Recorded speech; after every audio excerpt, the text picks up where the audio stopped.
श्रीगुरुभ्यो नमः।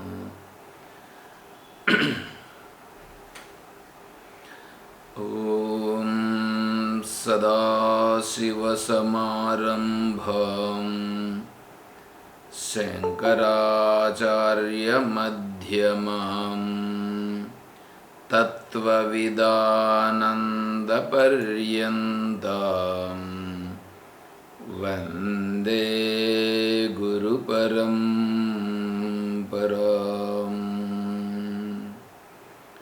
ॐ श्रीगुरुभ्यो नमः।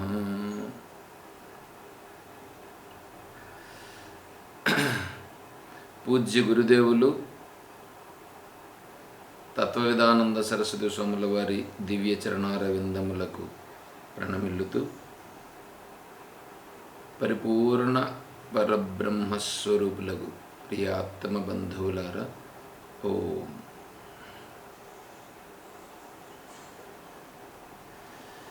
శ్రీమద్ భగవద్గీత 12వ అధ్యాయం. 12వ అధ్యాయంలో మనం ప్రారంభిస్తున్నాం. 11వ అధ్యాయం పూర్తయినది. 12వ అధ్యాయంలో మనం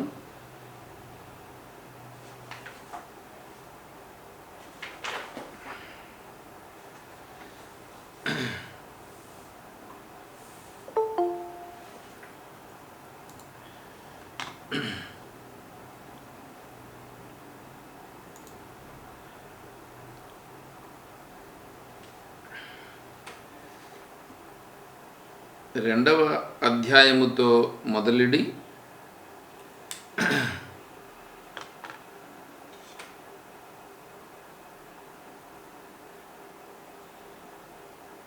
విభూతి యోగం వరకు పరమాత్మ యొక్క అక్షర పరబ్రహ్మ స్వరూపం యొక్క ఉపాసనము వర్ణించబడినది.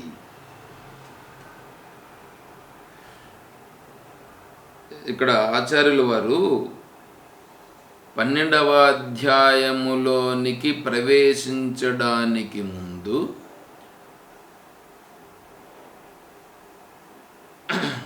అనుబంధము అంటే సమన్వయం, 11వ అధ్యాయానికి 12వ అధ్యాయానికి సంబంధం ఏమిటి అనేటువంటి విషయాన్ని ఇక్కడ మనకు చెప్తున్నారు. భగవద్గీతలో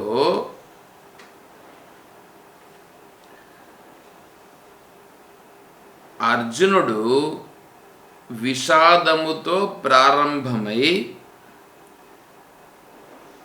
పరమాత్మ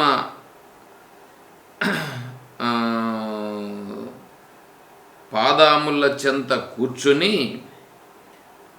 శిష్యస్తేహం శాధిమాం త్వాం ప్రపన్నం అన్నారు. నేను నీకు శిష్యునవుతున్నాను అన్నాడు. అని ఎందుకన్నాడంటే యత్ శ్రేయస్యా నిశ్చితం బ్రూహితన్మే, ఏది శ్రేయస్సో దానిని నాకు నిశ్చయము చేసి చెప్పుము అని అన్నారు. అంటే ఇక్కడ అర్జునుడు యుద్ధరంగంలోకి వచ్చినాడు ఒకటి. ఇప్పుడు నేను యుద్ధము చెయ్యాలన్నా వద్దా? యుద్ధము చెయ్యాలనంటే ఎందుకోసం నేను యుద్ధం చేయాలి? నేనేమో యుద్ధం చేయకూడదు అనే దృష్టితో నేను చెప్పాను. అంటే అర్జునుడి దృష్టిలో నేను భిక్షాటన చేసుకుంటాను అన్నాడు. గురువు నహత్వాహి మహానుభావాన్ శ్రేయో భోక్తుం భైక్ష్యమపి హలోకే, అంటే నేను భిక్షాటన చేసుకొని బ్రతుకుతాను అని అర్జునుడు అన్నాడు. కాబట్టి నేను ఇట్లా భిక్షాటన చేసుకుంటాను అని నేను నిర్ణయం చేసుకున్నాను. మరి మీరేమో యుద్ధము చెయ్యమని మీరు అన్నారు. ఎందుకంటే క్లైబ్యం మాస్మగమ పార్థ నైతద్వై ఉపపద్యతే క్షుద్రం హృదయ దౌర్బల్యం త్యక్తోత్తిష్ట పరంతప అని 2వ అధ్యాయములోనే భగవంతుడు అన్నాడు. అంటే నీ యొక్క క్లీబ్యత్వాన్ని విడిచిపెట్టవయ్యా, విడిచిపెట్టి త్యక్వా ఉత్తిష్ట పరంతప, లేచి నీ వ్యవహారం నువ్వు చెయ్యి అని అన్నాడు. అంటే దాని కొరకు ఇప్పుడు అర్జునుడు అక్కడ అడిగాడు, యత్ శ్రేయ, నాకు శ్రేయస్సు ఏమిటి? యుద్ధము చెయ్యడము శ్రేయస్సా, యుద్ధము చెయ్యకుండా ఉండుట శ్రేయస్సా అనేటువంటిది. అంటే ఇప్పుడు ఇక్కడ మనం కూడా ఉన్నాం, మనం సంసారంలో ఉన్నాం. నేను సంసారములో ఉండుట శ్రేయస్సా, సంసారమును విడిచిపెట్టుట శ్రేయస్సా? సంసారములో ఉంటే ఎలా ఉంటే సరిపోతుంది, సంసారమును విడిచిపెడితే ఎప్పుడు సంసారాన్ని విడిచిపెట్టాలా, ఎందుకు విడిచిపెట్టాలా? సంసారంలో ఉంటే ఎందుకు సంసారంలో ఉండాలా? దాన్నే ఇంకా బాగా చెప్పాలనంటే కర్మ చేసేటట్లయితే కర్మ నేను ఎందుకు చెయ్యాలి, చేస్తే ఎలా చెయ్యాలి? నేను కర్మ చెయ్యకుండా ఉండుట అనేటువంటిది కావాలని కోరుకుంటున్నా. మరి నేను కర్మ చెయ్యకుండా ఉండుట అనేటువంటిది ఆత్మస్వరూపం అని చెప్తున్నారు. మరి నేను కర్మ చేయకుండా ఉంటే సరిపోతుంది కదా అని అర్జునుని యొక్క దృష్టి. అందువలన కర్మ చెయ్యకుండా ఉంటే ఎప్పుడు కర్మ చేయకుండా ఉండాలి, కర్మ చేస్తే ఎప్పుడు కర్మ చెయ్యాలి, ఆ కర్మను కూడా ఎలా చెయ్యాలి, ఎందుకొరకు చెయ్యాలి, కర్మను చెయ్యకపోతే ఎందుకోసం కర్మ చేయకూడదు, ఇవన్నీ కూడా ఉన్నాయి. దానిలో నాకు ఏది శ్రేయస్సు, నాకు ఏది శ్రేయస్సు దానిని నాకు వివరించి చెప్పుము. ఇది అర్జునుడు శ్రీకృష్ణ పరమాత్మను ఆశ్రయించి అడిగినటువంటిది. సరే, దానిని ఉద్దేశించి పరమాత్మ చెప్పడం ప్రారంభించినాడు. 2వ అధ్యాయములో మొదలు పెడుతూనే ఆత్మతత్వాన్ని చెప్పాడు.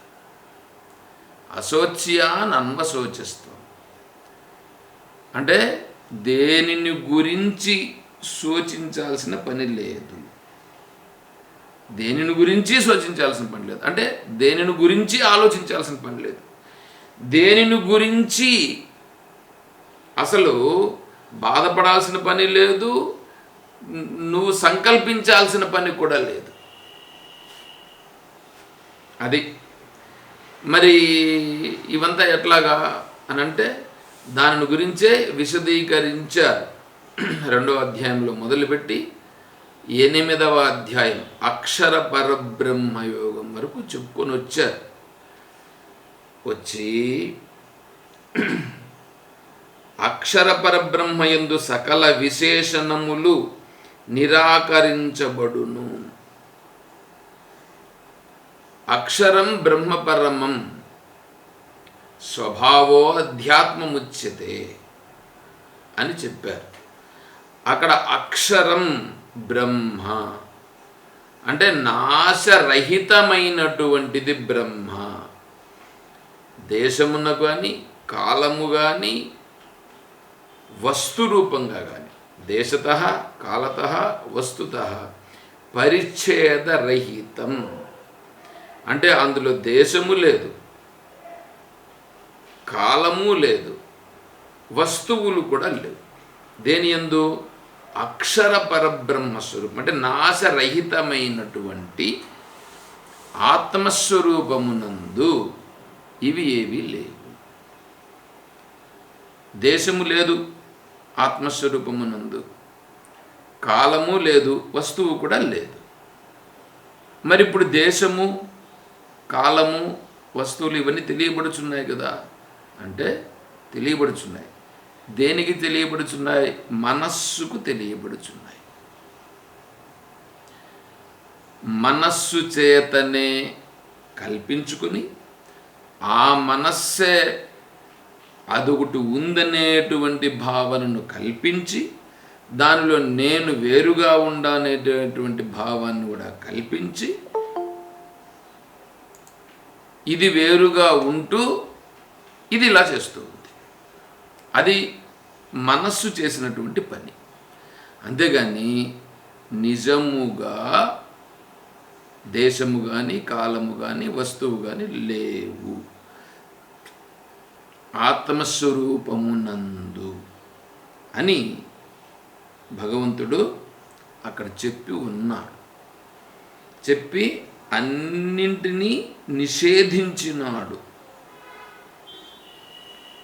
సకల జగత్తును ఘటిల్లజేసి పాలించే సామర్థ్యము, సర్వజ్ఞానము, సర్వశక్తి గల సత్వగుణ ప్రధానమగు మాయ ఉపాధిగా గల పరబ్రహ్మయే ఈశ్వరుడు. ఆ ఈశ్వరుడు నీవే. అట్టి నీ యొక్క ఉపాసన కూడా అక్కడక్కడ చెప్పబడినది. ఇది ఈ పాయింట్ బాగా గుర్తుపెట్టుకోండి, బాగా ఆలోచన చేయండి. సకల జగత్తును ఘటిల్లజేసి పాలించే సామర్థ్యం, సర్వజ్ఞానం, సర్వశక్తి గల సత్వగుణ ప్రధానమగు మాయ ఉపాధిగా గల పరబ్రహ్మయే ఈశ్వరుడు. ఇంతవరకు మనం అనుకున్నాం, మనం ఏమన్నాము, మన మనస్సే ఈ యొక్క జగత్తునంతా అంటే దేశమును కాలమును వస్తువులను తోపింపజేసినది మనస్సే అని అనుకున్నాం. దాన్ని ఇక్కడ ఆచార్యులు వారు ఏమంటున్నారంటే, ఈ సృష్టినంతా సృష్టించింది, చేసింది ఈశ్వరుడు చేసినాడని అంటున్నావు. ఈశ్వరుడు అంటే ఇక్కడ మాయా విశిష్ట స్వరూపమైనటువంటి ఈశ్వరుడు. అంటే మాయా విశిష్ట స్వరూపం అంటే మాయతో సంబంధపడి ఉన్నటువంటి చైతన్యం, ప్రకృతి విశిష్ట చైతన్యం. ఇంకా మనం బాగా అర్థమయ్యేదానికోసమని అటువంటి ఈశ్వరుడు ఈ జగత్తునంతా సృష్టించినాడు. సరే, ఆ ఈశ్వరునికి ఇక్కడ ఏమంటున్నారంటే, సర్వ యోగ ఐశ్వర్య సర్వజ్ఞానశక్తి మత్సత్వోపాధే ఈశ్వరస్య తవ. అది నువ్వే. అది నువ్వేనంటే ఇప్పుడు ఇక్కడ దానిని గురించి చూడాల్సి ఉంటుంది. అంటే ఏంటి? ఆ ఈశ్వరుడు ఎవరు? నేనేమనుకుంటున్నాను, ఈశ్వరుడు వేరు, నేను వేరు అని అనుకుంటున్నాను. కానీ అక్కడ అలా చెప్పట్లేదు. ఈ సకల సృష్టిని సృజించి దానిని పరిపాలిస్తూ అంటే దానిని నిలబెడుతూ, దానిని లయింపజేస్తూ, మళ్ళీ దాన్ని పుట్టిస్తూ, మళ్ళీ దానిలో వ్యవహారం చేస్తూ, దాన్ని నిలబెడుతూ ఉండేటువంటి స్వరూపం అంతా కూడా ఇక్కడ మాయా స్వరూపమైనటువంటి మనస్సు చేతనే ఇక్కడ జరుగుతున్నది. ఈ మనస్సు చేతనే సకలము తోపించుచున్నది. మనోదృశ్యమిదం సర్వం యత్కించిత్ సచరాచరం. యత్కించిత్, ఏ కించిత్ తీసుకున్నా అదంతా కూడా మనస్సు చేతనే తోపింపబడుచున్నది. ఆ మనస్సుకు వెనకాలన్నటువంటి చైతన్యమును మనస్సు ఆధారంగా తీసుకుని ఆ మనస్సు తోపింపచేస్తున్నది. అంతేకాని వెనకాల ఉండేటువంటి చైతన్యము నువ్వు ఇది చెయ్యి అని చెప్పుటలేదు. అది చెప్పుటలేదు. దీనినంతా మనకు 7వ అధ్యాయంలో పరాప్రకృతి అని అపరాప్రకృతి అని 2 ప్రకృతులను చెప్పి, ఈ 2 ప్రకృతుల ద్వారా నేనే దీన్ని చేస్తున్నానని అన్నాడు. ఇప్పుడు పరాప్రకృతి అపరాప్రకృతి అంటే ఇప్పుడు నీ శరీరమే చూసుకో. అంటే ఈ జగత్తుంది కదా అనేటువంటి ఒక సందేహం ఒకటి వస్తుంది. అయ్యా, ఈ జగత్ అనేటువంటిది ఏది ఉన్నదో ఆ జగత్తుకు సంబంధించినదే ఈ శరీరం. నువ్వు ఎంతసేపు అయినా ఈ జగత్తు ఒకటి ఉంది, ఆ జగత్తులో ఈ శరీరం వేరుగా ఉందని నువ్వు అంటున్నావు. అలా అంటున్నటువంటిది నీ మనస్సు అంటూ ఉన్నదే కానీ నిజముగా అలా లేదు. నిజముగా అలా లేదు. ఈ జగత్తులోనిదే ఈ శరీరం. ఈ శరీరాన్ని, ఈ జగత్తును సృష్టించింది మనస్సే. ఈ మనస్సే ఈ శరీరాన్ని, జగత్తును సృష్టించి ఈ జగత్తులో ఉండే సకల జీవరాశులను కూడా తోపింపజేస్తూ అవి నాకంటే వేరుగా ఉన్నాయని తోపింపజేస్తూ, అందులో ఈ శరీరం వేరుగా ఉందని తోపింపజేస్తూ ఈ నాటకంనంతా ఆడిస్తున్నటువంటిది ఈ మనస్సే. ఈ మనస్సే దీన్నంతా ఆడిస్తూ ఉన్నది అని మనం స్పష్టంగా తెలుసుకోవాల్సి ఉంది. అలా స్పష్టంగా ఎవడికైతే స్పష్టమవుతుందో ఆ స్థితి ఈశ్వరుడు అని చెప్పడం జరుగుతుంది. అంటే ఈశ్వరానుభవం అనేటువంటిది అప్పుడు స్పష్టమవుతుంది వాడికి. నిజముగా ఉన్నది ఇదే, కానీ వీడు ఇప్పుడు ఎట్లయిపోయినాడు, అది వేరే ఇది వేరే అనేటట్లుగా వీడే నిర్ణయం చేసుకుని, వీడే భేదాన్ని కల్పించుకొని, దానిలో దేవుడు అనేటువంటి వాడు వేరే ఒకడున్నాడని వీడే కల్పించుకుని, ఆ దేవుణ్ణి నేను సేవ చేస్తే ఆ దేవుడు నాకు అనుగ్రహిస్తే నాకెందో ఇస్తాడని, మోక్షం కూడా ఇస్తాడని వీడే దాన్ని నిర్ణయం చేసుకుని అట్లా పడిపోయినాడు. అంటే అంత పతన స్థితికి దిగజారిపోయినాడు. ఇప్పుడు మళ్ళీ వీడేం కావాలి, దీన్ని అంతటిని తెలుసుకుంటూ వీడు మళ్ళీ వెనక్కి వెళ్ళాలి. వెనక్కి వెళ్ళడం అంటే ఏంటి, ఆ ఈశ్వరుడుగా ఉన్నటువంటిది నేనే, ఈ సకల జగత్తును సృష్టించింది నేనే అనేటువంటి స్థితికి వీడు వెళ్ళాలి. అంటే ఇప్పుడు ఇక్కడ ఒక ప్రశ్న రావచ్చు, ఏమిటంటే ఈ జగత్తునంతా సృష్టించింది నేనైతే ఈ జగత్తులో ఉండేటువంటివన్నీ ఏవైతే ఉన్నాయో వాళ్ళు కోరే కోరికలు నేను తీర్చగలనా? ఎవడైనా ఏదైనా కోరితే దాన్ని అనుగ్రహించాలి కదా అనేటువంటి సంశయం ఒకటి రావచ్చు. ఇట్లాంటి సంశయాలు వస్తాయి. దీనిని ఒక పీఠాధిపతిగా ఉన్నటువంటి ఒక మహాత్ముడు లేవనెత్తాడు. ఇది కూడా అన్నాడు. విశిష్టాద్వైతములో ఉన్నటువంటి ఒక స్వామీజీ, అద్వైతములో ఉండేవాళ్ళు చెప్తారు, ఆయనే బ్రహ్మ అని కూడా చెప్తారు వాళ్ళు, ఆయనే పరమాత్మ అని చెప్తారు. పరమాత్మ అని చెప్తే ఏమిస్తారు వాళ్ళు? వాళ్ళకి ఏమి శక్తి సామర్థ్యాలు ఉన్నాయి? ఏమి ఉందని వాళ్ళు అలా మాట్లాడగలుగుతారు? ఏది ఇవ్వండి, ఎవరికైనా ఏమని ఇవ్వగలిగితే అని వారు అన్నారు. చూడండి,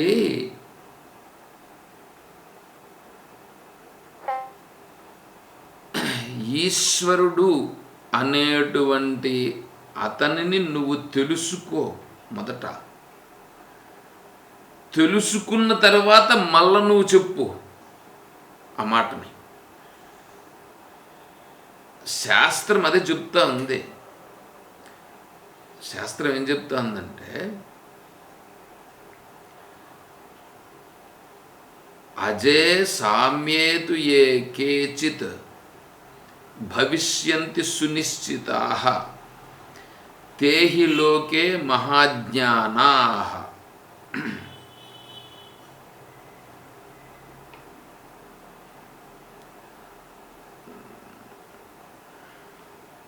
ఒక నిమిషం. తచ్చలోకో న గాహతే, అది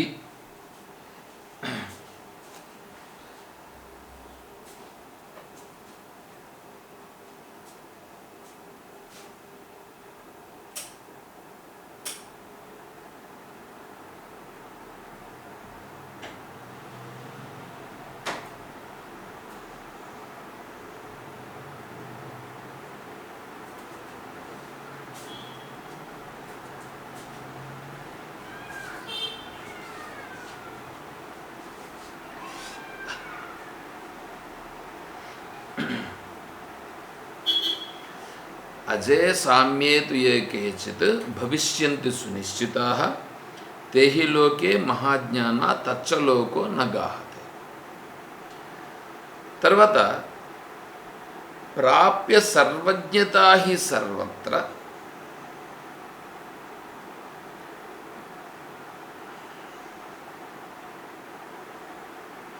ప్రాప్య సర్వజ్ఞతా కృష్ణాం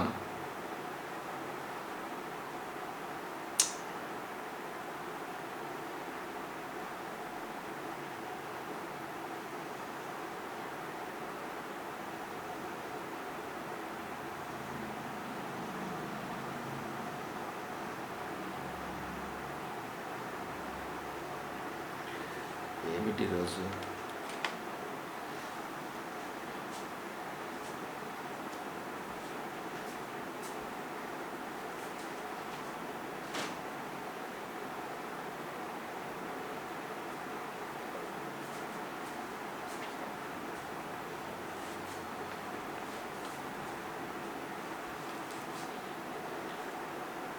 ప్రాప్య సర్వజ్ఞతాం కృష్ణాం బ్రాహ్మణ్యం పదమద్వయం అనాపన్నాది మధ్యాంతం కిమతః పరమీహతే అని ప్రశ్న వేస్తారు.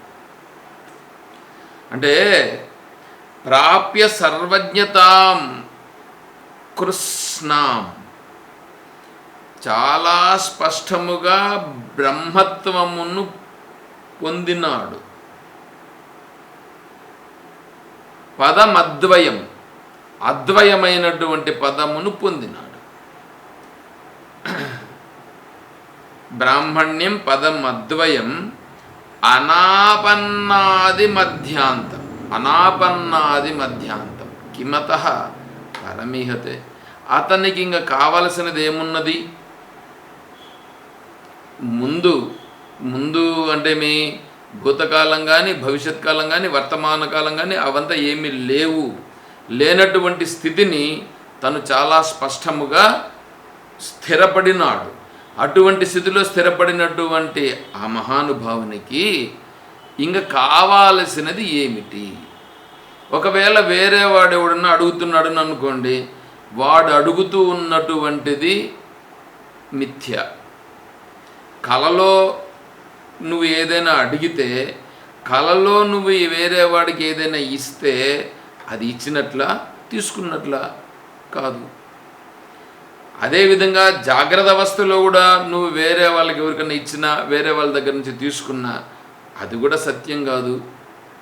కళ వంటిదే ఈ జాగ్రత్త ప్రపంచము కూడా. కాబట్టి ఈ జాగ్రత్త ప్రపంచము నువ్వు సత్యమని నువ్వు అనుకుంటున్నావు. కాబట్టి ఈ జాగ్రత్త ప్రపంచాన్ని గురించి విచారణ చేయాలి. అదేవిధంగా స్వప్న ప్రపంచాన్ని గురించి విచారణ చేయాలి. ఈ జాగ్రత్త ప్రపంచము కానీ స్వప్న ప్రపంచం కానీ ఇది వచ్చేదానికి కారణం ఎవరు అనేది బాగా నీకు స్పష్టం కావాలి.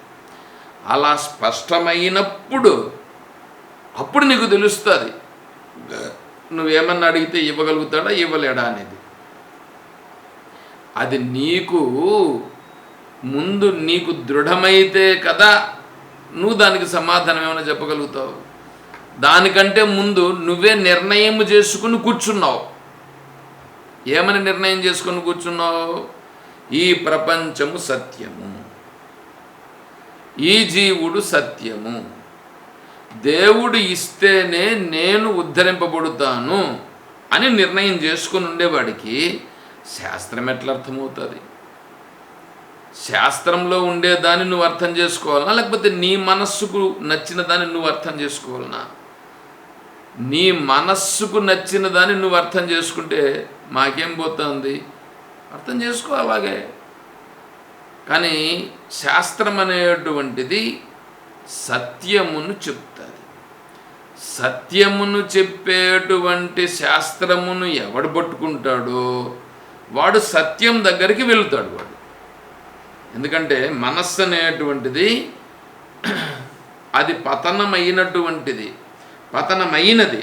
అలా పతనమైన మనస్సు తిరిగి దాని యొక్క స్థితికి వెళ్ళాలనంటే అప్పుడేం చేయాలి?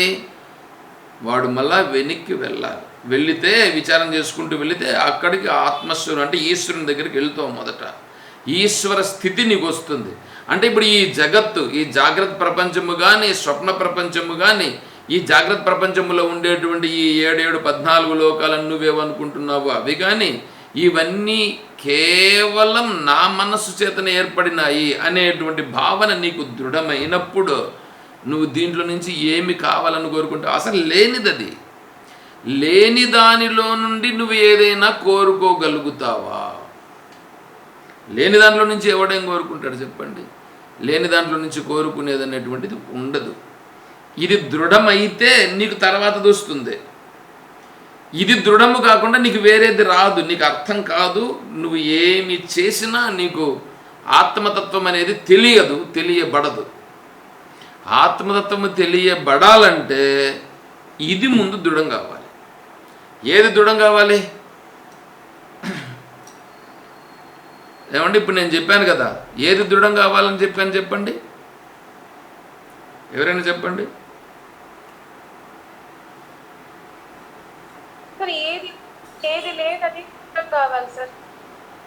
ఏది ఇది కనిపిస్తున్నది లేదు, ఈ శరీరము ఇవి ఏదైతే కనిపిస్తుంది ఇది కూడా కళ లాంటిదే అనే విషయము దృఢం అవ్వాలి.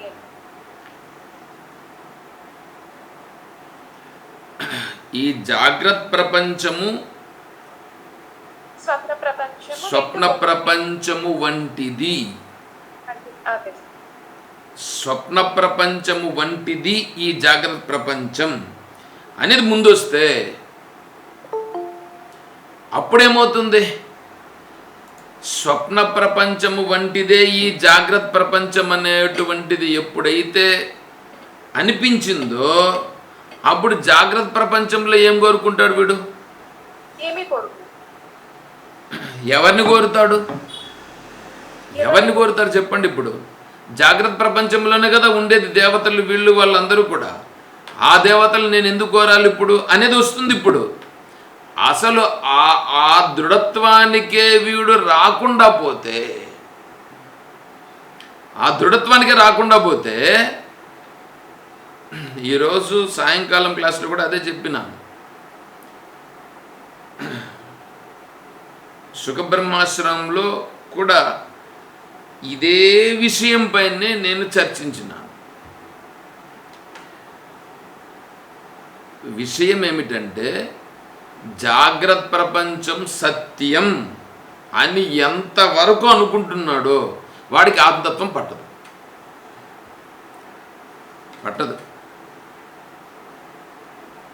ఎంతన్నా ఆత్మతత్వాన్ని గురించి వాడు చెప్పనిగాక వాచా వేదాంతం ఉంటుంది, అనుభవంగా వాడికి ఉండదు, వాడికి ఆత్మానుభవం కలుగదు.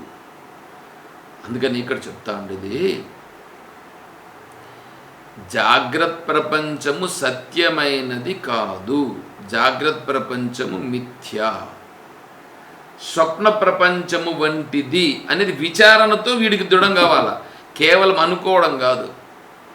కేవలం అనుకుంటే వీడికి స్వామి జాగ్రత్త ప్రపంచం అంతా కూడా స్వప్న ప్రపంచం వంటిది అని చెప్పినారు అని అనుకున్నావు అని అనుకో, నీకేం ప్రయోజనం లేదు. అట్లా అనుకోవడం కాదు. జాగ్రత్త ప్రపంచము స్వప్న ప్రపంచం వంటిది ఎట్లవుతుంది అనేది మనస్సుతో విచారణ చేసి దృఢత్వానికి రావాలి. అలా దృఢత్వానికి వచ్చిన వాడు ఆ మనస్సు సహజముగా జాగ్రత్త ప్రపంచంలో ఉండేటువంటి విషయముల వైపు వెళ్ళడం మానివేస్తుంది.